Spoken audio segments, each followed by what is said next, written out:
사실 뭐 석회성 건염은 만져지거나 우리가 촉진을 하거나 뇌의 증상만으로 알 수는 없습니다. 이건 무조건 통증입니다. 그냥 통증이 뭐 움직여서 통증이 있다던가 아니면 밤에 이제 통증이 있어서 깬다던가 아니면 내가 일상생활 하는데 좀 불편하다, 그래서 통증으로 찾게 되는 경우가 거의 100%입니다. 석회를 알고 찾아오는 경우는 없다고 말씀드릴 수 있겠고요. 네, 안녕하세요. 뉴민병원 정형외과 원장 민경준입니다.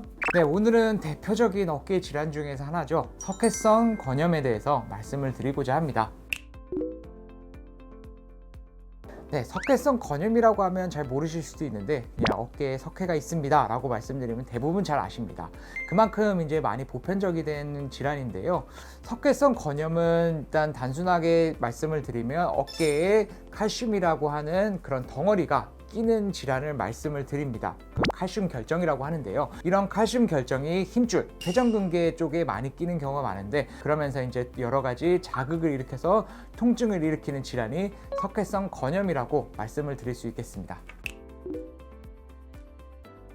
사실 원인에 대해서는 정확히 밝혀지지는 않았습니다. 몇 가지 이제 이론이 있는데요.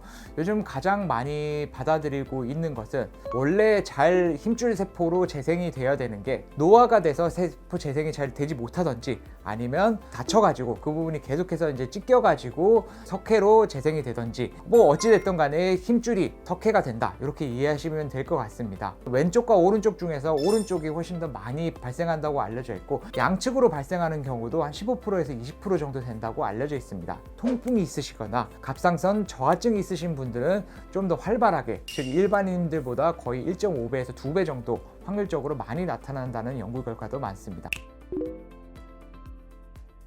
석회성 건염이 있다고 해서 통증이 있는 건 아닙니다. 그냥 우연히 엑스레이를 찍었는데 석회가 있습니다 라고 말씀드릴 확률도 많습니다. 왜냐하면 석회가 어쨌든 힘줄 안쪽에 자리 잡고 있는데 이게 자극을 받지 않거나 그 석회가 녹아서 화학적인 반응을 일으키지 않으면 통증이 없는 경우도 굉장히 많습니다. 그래서 우연히 발견하는 경우도 있는데요. 너무 통증이 심해가지고 응급실로 가는 경우가 많습니다. 그만큼 뭐 증상이 없을 수도 있지만 증상이 굉장히 심할 수도 있다, 큰 고통을 느낄 수 있게 하는 질환도 바로 석회성 건염이라고 말씀드릴 수 있겠습니다. 사실 뭐 석회성 건염은 완전히 안쪽에 있는 부분이기 때문에 만져지거나 우리가 촉진을 하거나 뇌의 증상만으로 알 수는 없습니다. 이건 무조건 통증입니다. 그냥 통증이 뭐 움직여서 통증이 있다던가 아니면 밤에 이제 통증이 있어서 깬다던가 아니면 내가 일상생활 하는데 좀 불편하다, 그래서 통증으로 찾게 되는 경우가 거의 100%입니다. 석회를 알고 찾아오는 경우는 없다고 말씀드릴 수 있겠고요. 통증이 있으시면 병원에 방문하셔가지고 통증의 원인을 정확히 아는 것이 앞으로 관리하는 거의 첫걸음이라고 할 수가 있겠습니다. 어떻게 다르다고 말씀드리기보다는 석회성 건염 자체가 회전근개가 손상이 되어가지고 이 회전근개가 잘 재생이 되지 못하고 이게 석회 물질로 이제 만들어진다, 이렇게 말씀을 드렸는데요. 이렇게 석회성 건염이 있으면 꼭 회전근개 파열도 좀 동반이 될 수 있다, 아니면 회전근개 파열도 곧 올 수 있는 상태다, 이렇게 말씀을 좀 드릴 수 있겠습니다. 진단 자체는 엑스레이로 진단을 하지만 아까 전에도 말씀드렸다시피 석회성 건염 자체는 석회만 있는 게 아니라 회전근개 파열까지 동반이 되는 경우가 있습니다. 증상이 잘 낫지 않고 만성적으로 되시는 환자분들은 꼭 이제 추가적인 정밀 검사를 좀 필요하다, 이렇게 말씀을 드릴 수가 있겠고요. 한 번도 아파졌던 적이 없는데 급성으로 아파지기 시작했다, 이런 경우라면 대부분 비수술적인 치료로 잘 낫는다고 보시면 될 것 같습니다. 비수술적인 치료의 가장 첫 번째 방법은 염증 컨트롤입니다. 사실은 석회 때문에 아픈 게 아니라 그 석회 주변에서 내뿜는 염증 때문에 아픈 거라고 이렇게 말씀을 드리고 있는데요.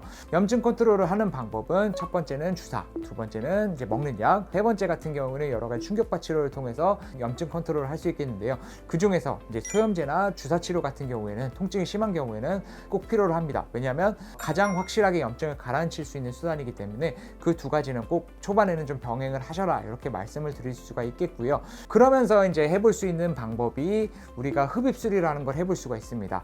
흡입술이라는 것은 이제 주사기로 석회를 빼낸다, 이렇게 이해하시면 될 것 같은데 어느 정도 감압도 됩니다. 석회가 차지하는 공간에서 이제 석회를 빼버리게 되면 여유 공간이 확보가 되겠죠. 통증도 많이 줄어드는 효과를 가질 수 있고, 이런 석회가 내뿜는 화학적인 반응을 차단할 수 있는 좋은 방법입니다. 보통은 그래서 6개월 정도 충분히 치료를 했는데도 재발하거나 치료가 잘 되지 않는다면 수술적인 치료를 고려를 하게 됩니다. 수술적인 치료라고 하는 것은 이제 관절 내시경으로 보면서 직접적으로 그 부위를 이제 석회를 빼내는 것을 말씀을 드리고 있는데요.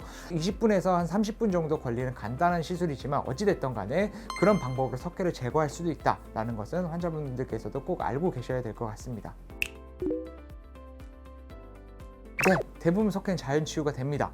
즉 보존적인 치료라는 게 이제 환자분들이 석회를 없애는 치료라고 생각하기 쉬운데, 정확히 말씀드리면 이 석회가 없어지는 과정 중에서 생기는 염증을 치료하는 게 보존적인 치료다, 이렇게 말씀을 드리고 있습니다.